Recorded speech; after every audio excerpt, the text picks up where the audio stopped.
Hello dear students, कैसे हो आप सभी। तो आज की इस वीडियो में हम क्लास 9th का इंग्लिश का सैम्पल पेपर सॉल्व करेंगे। तो चलिए शुरू करते हैं। तो सबसे पहले देखिए, आपका 3 घंटे का एग्ज़ाम होगा, यानी कि 3 घंटे में आपको अपना एग्ज़ाम कंप्लीट करना है और 80 मार्क्स का आपका एग्ज़ाम होगा। अब क्वेश्चंस की ओर बढ़ने से पहले यहाँ पर कुछ जनरल इंस्ट्रक्शंस दिए गए हैं, तो इनको भी एक बार हम समझ लेते हैं।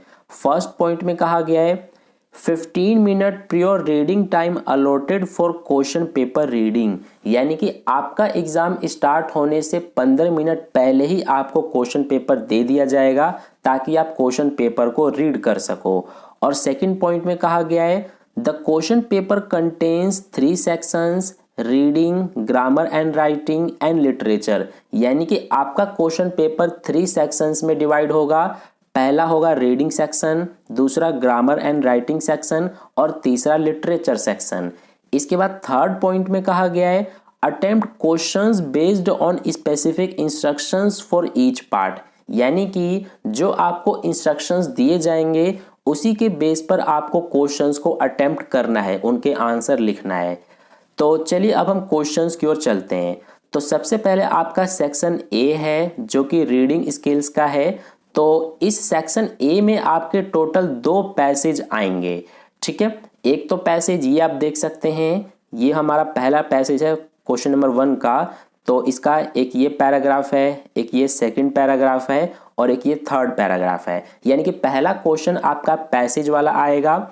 इसके बेस पे ये आप देख सकते हैं ये क्वेश्चंस पूछे गए हैं, टोटल 10 क्वेश्चंस पूछे गए हैं। इसी तरह से जो आपका सेकंड नंबर का क्वेश्चन है ये भी आपका पैसेज वाला ही है। तो ये आप देख सकते हैं पूरा पैसेज है और इसके बेस पे ये क्वेश्चंस पूछे गए हैं, ठीक है। इसमें भी टोटल 10 क्वेश्चंस पूछे गए हैं। इसके बाद आपका सेक्शन बी स्टार्ट हो जाता है। तो मैं इस वीडियो में आपको ये जो सेक्शन बी है इसी को आज के इस वीडियो में सॉल्व करा रहा हूँ, ठीक है। इसके बाद जो नेक्स्ट वीडियो में बनाऊंगा उसमें जो सेक्शन ए के हमारे दोनों पैसेज वाले क्वेश्चंस हैं उनको मैं आपको करा दूंगा, ठीक है। इस वीडियो में सबसे पहले हम सेक्शन बी वाले क्वेश्चंस को करेंगे। तो सेक्शन बी आपका ग्रामर का है, ठीक है। तो चलिए अब हम करते हैं। सबसे पहले यहाँ पर देखिए ये हमें इंस्ट्रक्शन दिया गया है कि attempt any 10 of the following questions, यानी कि जो हमारा ये सेक्शन बी है ग्रामर वाला, इसमें टोटल आपके 12 क्वेश्चंस दिए गए हैं। तो उनमें से कोई 10 ही आपको अटेम्प्ट करने हैं, ठीक है। और ये आपका 10 मार्क्स का होगा, यानी कि हर एक क्वेश्चन आपका 1 नंबर का होगा। तो देखिए अब हम फर्स्ट क्वेश्चन को करते हैं। इसमें हमें क्या कहा गया है, fill in the blank by choosing the correct option to complete an online update. तो देखिए यहाँ पर ये हमें क्वेश्चन दिया गया है, क्या कहा गया है, the air pollution control comment by an activist dash on social media yesterday. तो देखिए इन 4 ऑप्शंस में से हमें बताना है कौन सा ऑप्शन राइट होगा। तो ये जो हमारा सेंटेंस है इसमें देखिए यहाँ पर यस्टरडे आया है, यानी कि ये जो है पास्ट इंडेफिनिट टेंस है, ठीक है। तो पास्ट इंडेफिनिट में हमारा जो है वर्ब की सेकंड फॉर्म यूज की जाती है। तो एक्सप्लोड ये वर्ब की सेकंड फॉर्म नहीं है, एक्सप्लोडेड ये हमारा वर्ब की सेकंड फॉर्म है। तो इसीलिए ये जो डैश है यहाँ पर एक्सप्लोडेड आएगा। तो इसीलिए फर्स्ट का हमारा ये बी वाला ऑप्शन राइट हो जाएगा, ठीक है। आई होप आपको ये समझ में आ गया अच्छे से। अब चलिए सेकंड क्वेश्चन पर चलते हैं। तो सेकंड क्वेश्चन में देखिए क्या कहा गया है, read the conversation between a teacher and her student, complete the sentence by reporting the students reply correctly. तो ये हमारा रिपोर्टेड स्पीच वाला क्वेश्चन आ गया, यानी कि नरेशन वाला क्वेश्चन है ये। तो देखिए इसको कैसे करेंगे, यहाँ पर टीचर और स्टूडेंट के बीच कन्वर्सेशन दिया गया है। टीचर क्या कहता है, do you have somebody at home to guide you, यानी कि स्टूडेंट से टीचर पूछता है कि क्या घर पर तुम्हारा कोई है जो तुम्हें गाइड करता हो विद स्टडीज, यानी कि तुम्हारी पढ़ाई में। तो स्टूडेंट बोलता है yes my Elder sister helps me out, यानी कि स्टूडेंट बोलता है कि हाँ मेरे घर पर मेरी बड़ी बहन है जो मेरी मदद करती है। अब देखिए आगे, the teacher while trying to figure out her students low grades asked if he had anybody to guide him at home, to which the student affirmed। आगे डैश है तो यहाँ पर हमें बताना है कि क्या आंसर आएगा। तो देखिए यहाँ पर इस लाइन को पढ़ने से आपको क्या पता चल रहा है, यहाँ पर लिखा हुआ है figure out her students low grades. तो यहाँ पर हर का यूज हुआ है, यानी कि जो टीचर है वो क्या है, फीमेल है, ठीक है, यानी कि मैडम है। तो इससे हमें ये पता चल गया। अब इसके बाद आगे कहा गया है कि asked if he had anybody to guide him at home, to which the student affirmed. यानी कि देखिए यहाँ पर ही का यूज हुआ है, यानी जो स्टूडेंट है वो क्या है, मेल है, यानी कि लड़का है, ठीक है। तो अब यहाँ पर हमें बताना है कि यहाँ पर क्या आंसर आएगा। तो यहाँ पर है द स्टूडेंट अफर्म्ड, इसके आगे हम क्या लिख सकते हैं, अफर्म्ड के आगे हम लिखेंगे दैट, इस तरह से मैं लिख रहा हूं, आप समझ जाना, दैट हिज। यहाँ पर हम हिज क्यों लिख रहे हैं, क्योंकि जो स्टूडेंट है वो क्या है, बॉय है, यानी कि लड़का है। यहाँ पर ही से हमें यही पता चल रहा है कि वो लड़का है, तो इसीलिए लिखेंगे दैट हिज एल्डर सिस्टर। यहाँ पर हम लिखेंगे इस तरह से कि Elder sister helped him out, ठीक है। तो इस तरह से ये हमारा हो जाएगा आंसर, जो सेकंड नंबर क्वेश्चन है उसका। ये हमारा नरेशन वाला क्वेश्चन है, तो आई होप आपको नरेशन अच्छे से आता होगा। तो ये हो जाएगा हमारा पूरा आंसर कंप्लीट, इस तरह से हमें लिखना है, ठीक है। आई होप आपको ये समझ में आ गया है। अब इसके बाद देखिए नेक्स्ट क्वेश्चन को करते हैं। क्वेश्चन नंबर थर्ड है हमारा। तो क्वेश्चन नंबर थर्ड में क्या कहा गया है, select the correct option to fill in the blank for the given line from a mental health magazine. तो यहाँ पर देखिए, a person with a fragile ego dash take anything you say personally. यानी कि फ्रेजाइल ईगो का मतलब होता है कि ऐसा व्यक्ति जिसका जो ईगो हो वो ज़्यादा मजबूत ना हो, नरम हो। यानी कि हम ऐसे भी कह सकते हैं कि जो दूसरे के बातों को आसानी से मान लेता हो, ठीक है। तो यहाँ पर इस डैश की जगह पर हम इन चारों में से क्या लिख सकते हैं, तो हम यहाँ पर लिख सकते हैं कि a person with a fragile ego would take anything you say personally. तो यहाँ पर आ जाएगा हमारा ये वुड, ठीक है। तो इसीलिए क्वेश्चन नंबर थर्ड का जो है सी ऑप्शन हमारा राइट हो जाएगा। अब इसके बाद नेक्स्ट चलते हैं क्वेश्चन नंबर 4 पर। तो क्वेश्चन नंबर 4 में देखिए क्या कहा गया है कि select the option that identifies the error and supplies the correction for the following line from a news report. तो यहाँ पर ये जो लाइन आप देख रहे हैं इसमें एक एरर है, तो उस एरर को हमें आइडेंटिफाई करना है और उसको फिर करेक्शन करना है। ये चार ऑप्शन भी हमें दिए हुए हैं। तो देखिए यहाँ पर लिखा हुआ है in India a death toll due to road accident has increase drastically. तो यहाँ पर हमें एरर क्या दिख रहा है, ये जो ए है ये हमारा एरर है, ए डेथ लिखा हुआ है, तो यहाँ पर आना चाहिए था द। तो इसीलिए ये जो ए है ये हमारा एरर है, और एरर जो है ए, इसकी जगह पर करेक्शन हमारा द हो जाएगा। तो इसीलिए इसका ये ए वाला ऑप्शन राइट हो जाएगा, ठीक है। तो क्वेश्चन नंबर 4 का ए ऑप्शन राइट हो गया। अब चलते हैं क्वेश्चन नंबर 5 पर। तो क्वेश्चन नंबर 5 में कहा गया है complete the given sentence by filling in the blank with the correct option. तो देखिए ये हमारा है सेंटेंस। क्या कहा गया है, there is going to be a bus strike. यानी कि जो बस स्ट्राइक है वो होने जा रहा है, यानी कि बस स्ट्राइक होने वाला है। Everyone dash for auto rickshaws and rickshaws next week. तो देखिए यहाँ पर नेक्स्ट वीक लिखा हुआ है, इसका मतलब यहाँ पर फ्यूचर की बात हो रही है, यानी ये फ्यूचर सेंटेंस से रिलेटेड है, ठीक है। तो इसीलिए इस डैश की जगह पर हमारा इन चारों ऑप्शंस में से क्या आ सकता है, तो यहाँ पर हमारा क्या आ सकता है, लिखा हुआ है कि everyone dash for auto rickshaws and rickshaws next week. तो यहाँ पर आ सकता है हमारा विल बी लुकिंग, क्योंकि फ्यूचर टेंस में हम ये जो विल बी लुकिंग यानी कि विल बी है इसका यूज करेंगे। तो इसीलिए फिफ्थ क्वेश्चन का हमारा ये सी वाला ऑप्शन राइट हो जाएगा। इसके बाद नेक्स्ट चलते हैं क्वेश्चन नंबर 6 पर। तो क्वेश्चन नंबर 6 में क्या कहा गया है, fill in the blank by using the correct form of the word in the bracket for the given portion of a letter। तो यहाँ पर ये जो ब्रैकेट में आप ये वर्ड देख रहे हैं, इसका करेक्ट फॉर्म इस डैश में क्या आ सकता है वो हमें बताना है, ठीक है। और ये हमें एक लेटर का पार्ट दिया हुआ है। तो देखिए सबसे पहले इसको हम पढ़ते हैं। सब्जेक्ट क्या दिया हुआ है, रिक्वेस्ट फॉर ट्रांसफ़र, यानी कि ट्रांसफ़र का रिक्वेस्ट करने का ये लेटर है, ठीक है, ट्रांसफ़र के लिए। तो आगे है dear sir, this is to respectfully dash that my husband has been transferred to Pune. Therefore, I humbly request you to transfer me to Pune as well. यानी कि यहाँ पर ये कहा जा रहा है कि कोई एक लेडी होगी जिसका जो हस्बैंड है उसका ट्रांसफ़र हो चुका है पुणे में। तो लेडी कहती है कि मेरा भी रिक्वेस्ट है कि मेरा जो ट्रांसफ़र है वो भी पुणे में कर दिया जाए। तो यहाँ पर क्या आ सकता है, तो देखिए यहाँ पर आप देख रहे हैं कि husband has been transferred to Pune, यानी कि ये हैज़ बिन ट्रांसफर्ड, ये आप देख रहे हैं। तो इससे आपको क्या पता चल रहा है, इससे हमें ये पता चल रहा है कि ये जो है प्रेजेंट परफेक्ट टेंस से रिलेटेड है, ठीक है। तो इसीलिए प्रेजेंट परफेक्ट टेंस में हमारा वर्ब की थर्ड फॉर्म आता है। तो इसीलिए जो ये सबमिट है इसका थर्ड फॉर्म हम लिखेंगे जो कि होता है सबमिटेड। यहाँ पर मैं लिख देता हूँ SUBMITTED,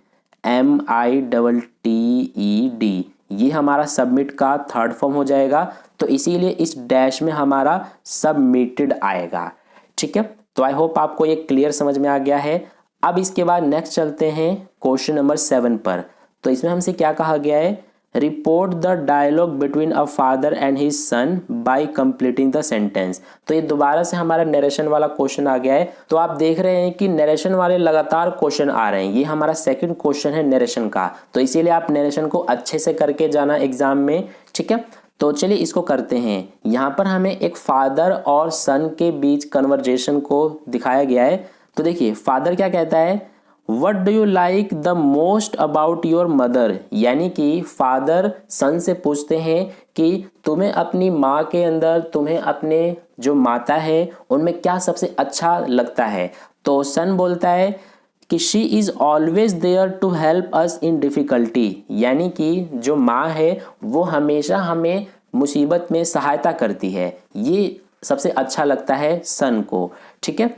तो अब देखिए आगे यहाँ पर लिखा हुआ है, in response to the question about his mother son says that. तो आगे यहाँ पर डैश है, इसमें हमें बताना है क्या आएगा। तो देखिए कैसे करेंगे इस नरेशन को। तो यहाँ पर लिखा हुआ है, in response to the question about his mother son says that.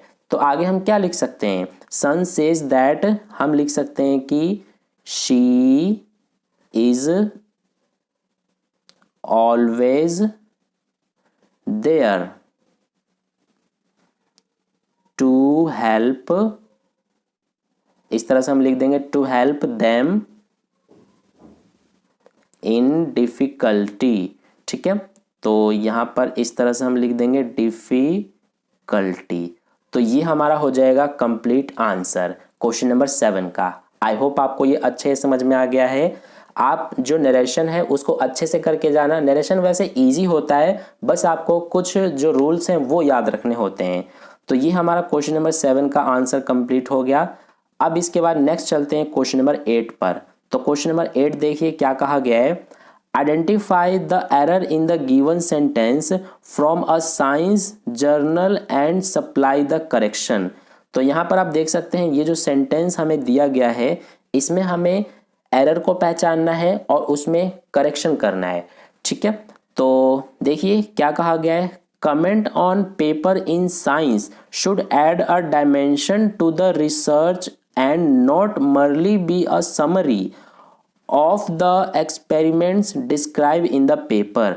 तो इसमें हमारा एरर क्या है, तो इसमें जो एरर है वो हमारा ये डिस्क्राइब हो जाएगा। डिस्क्राइब एरर है, इसकी जगह पर लिखा हुआ होना चाहिए था डिस्क्राइब्ड, ठीक है। तो ये डिस्क्राइब हमारा एरर है, इसको हमें यहाँ पर लिख देना है एरर के नीचे। और जो ये डिस्क्राइब है इसमें करेक्शन होना चाहिए था डिस्क्राइब्ड, तो इसीलिए इसमें हम लिख देंगे डिस्क्राइब्ड, ठीक है। तो ये हो गया हमारा क्वेश्चन नंबर 8 का आंसर। अब इसके बाद नेक्स्ट चलते हैं क्वेश्चन नंबर 9 पर। तो क्वेश्चन नंबर 9 में क्या कहा गया है, Arushi shared some information with Aftab about a car she recently bought. Report Aftab's questions. तो देखिए दोबारा रिपोर्ट करने वाला क्वेश्चन आ गया, यानी कि नरेशन वाला। तो इसीलिए मैं आपको बार बार कह रहा हूं कि नरेशन को आप अच्छे से करके जाना एग्जाम में, ठीक है। तो इसमें हमें क्या करना है कि देखिए यहाँ पर लिखा हुआ है is the car new or second hand. तो हम कैसे लिखेंगे इसको, हम इसको इस तरह से लिख सकते हैं कि आफ्ताब आस्क्ड, दूसरा कौन है, आरुषि। तो लिखेंगे Aftab asked Arushi if the car was new or second hand, ठीक है। तो इस तरह से हम लिख के दिखा देंगे, ये हमारा हो जाएगा आंसर। आई होप आपको ये समझ में आ गया अच्छे से। ये हमारा क्वेश्चन नंबर 9 का आंसर हो जाएगा। अब इसके बाद चलिए नेक्स्ट क्वेश्चन नंबर जो 10 है उसको करते हैं। तो क्वेश्चन नंबर 10 देखिए क्या कहा गया है, fill in the blank by choosing the correct option to complete the slogan about road safety. तो देखिए क्या है हमारा slogan, the best drivers are aware that they dash be where. तो ये हमारा ड्राइवर्स और रोड सेफ्टी से रिलेटेड है, तो इसीलिए बहुत ज़रूरी है, ठीक है। तो इसीलिए जब बहुत ज़रूरी होता है तो हम हमेशा मस्ट का यूज़ करते हैं, ठीक है। तो इसीलिए 10th में ये जो हमारा डैश है यहाँ पर क्या आएगा, ये हमारा मस्ट आएगा। तो इसीलिए इसका सी ऑप्शन राइट हो जाएगा। अब इसके बाद चलिए 11th को करते हैं। वैसे हमें इसमें 12 क्वेश्चंस दिए गए हैं, लेकिन हमें बोला गया है सिर्फ 10 करने के लिए, लेकिन मैं आपको 12 जो है सारे करा देता हूं ताकि आपको सारे अच्छे समझ में आ जाएं। तो अब देखिए नेक्स्ट हम करते हैं 11th क्वेश्चन को। इसमें हमें कहा गया है select the correct option to complete the narration of the dialogue between Raman and Tanu. तो यहाँ पर देखिए दोबारा से नरेशन वाला क्वेश्चन आ गया है, तो आप जरूर एग्जाम में करके जाना। तो यहाँ पर लिखा हुआ है रमन, यानी कि रमन बोलता है I am really looking forward to the class picnic tomorrow. यानी कि रमन बोलता है कि मैं जो है क्लास का जो पिकनिक होने वाला है, यानी कि यहाँ पर टुमारो का यूज़ किया गया है, यानी ये हमारा फ्यूचर की बात हो रही है। तो रमन क्या बोलता है कि मैं बहुत ही एक्साइटेड हूँ, मैं बहुत ही बेसब्री से इंतज़ार कर रहा हूँ कि हम जो कल पिकनिक पे जा रहे हैं उसके लिए। इसके बाद तनु कहती है कि yes after a long time we will be meeting our friends and teachers. यानी कि बहुत समय बाद जो तनु है वो बोलती है कि हाँ बहुत समय बाद हम अपने जो दोस्त और टीचर्स हैं उनसे मिल रहे होंगे, ठीक है। तो अब देखिए यहाँ पर लिखा हुआ है कि Raman told Tanu that he was really looking forward dash. Tanu agreed that after a long time they will be meeting their friends and teachers. तो यहाँ पर ये नरेशन हमें दे दिया गया है, बस यहाँ पर कुछ हमें आंसर लिखना है थोड़ा सा, वो हमें बताना है कि इन चारों ऑप्शंस में से क्या लिखा जाएगा, ठीक है। आधे से ज़्यादा तो हमारा जो नरेशन है वो इसमें दिया ही गया है, लेकिन ये जो डैश है यहाँ पर क्या आएगा वो इन चारों में से हमें बताना है राइट ऑप्शन, ठीक है। तो देखिए यहाँ पर लिखा हुआ है कि Raman told Tanu that he was really looking forward. तो इसके बाद आगे हम इन चारों में से क्या लिख सकते हैं, तो हम इसमें लिख सकते हैं कि to the class picnic the next day, क्योंकि टुमारो जो होता है हमारा ये नेक्स्ट डे में चेंज हो जाता है। तो इसीलिए ये जो हमारा यहाँ पर डैश है इसमें ये वाला आंसर आएगा। तो इसीलिए सी ऑप्शन हमारा राइट हो जाएगा क्वेश्चन नंबर 11 का। अब इसके बाद नेक्स्ट देखिए क्वेश्चन नंबर 12। इसमें बोला गया है identify the error on a notice board of a school about celebration of annual day and supply the correction. तो इसमें देखिए ये हमारा नोटिस बोर्ड का एक पार्ट है, तो इसमें कुछ एरर है उसको हमें करेक्शन करना है, यानी कि सबसे पहले एरर को आइडेंटिफाई करना है और उसको फिर करेक्ट करना है। तो क्या लिखा हुआ है the school annual day can be celebrated on 15 नवंबर। हमें जो एरर है वो मिल गया। देखिए यहाँ पर लिखा हुआ है, ध्यान से पढ़ना, the school annual day can be celebrated on 15 नवंबर। तो यहाँ पर ये जो कैन है यही हमारा एरर है, क्योंकि हमें जैसा कि पता है कि जो नोटिस होता है वो हमारा फ्यूचर पे लिखा जाता है, यानी कि उसमें फ्यूचर टेंस का यूज़ किया जाता है। तो इसीलिए यहाँ पर ये कैन का यूज़ नहीं हो सकता। कैन हमारा इसमें एरर है, इसकी जगह पर हम लिख सकते हैं विल। ठीक है, तो एरर हमारा कैन हो जाएगा, यहाँ पर लिख देंगे कैन और करेक्शन में हम लिखेंगे विल, यानी कि इस कैन की जगह पे विल आएगा। तो ये हो गया हमारा 12th क्वेश्चन का आंसर। तो इस तरह से सेक्शन बी जो हमारा ग्रामर वाला था उसके जितने भी 12 क्वेश्चन थे वो हमने कर लिया कंप्लीट। अब इसके बाद देखिए यहाँ पर सेक्शन बी जो है ये हमारा दोबारा से है जो कि क्रिएटिव राइटिंग स्किल्स का है। ठीक है, तो इसको और बाकी जो हमने ऊपर के 2 क्वेश्चन छोड़े हैं पैसेज वाले सेक्शन ए के, उनको हम नेक्स्ट वीडियो में करेंगे। आई होप आपको इतना अच्छे समझ में आ गया है। तो अगर आपको वीडियो अच्छा लगा है तो वीडियो को एक लाइक ज़रूर कर देना और अपने दोस्तों के साथ भी ज़रूर शेयर कर देना ताकि उन्हें भी इससे बेनिफिट मिले।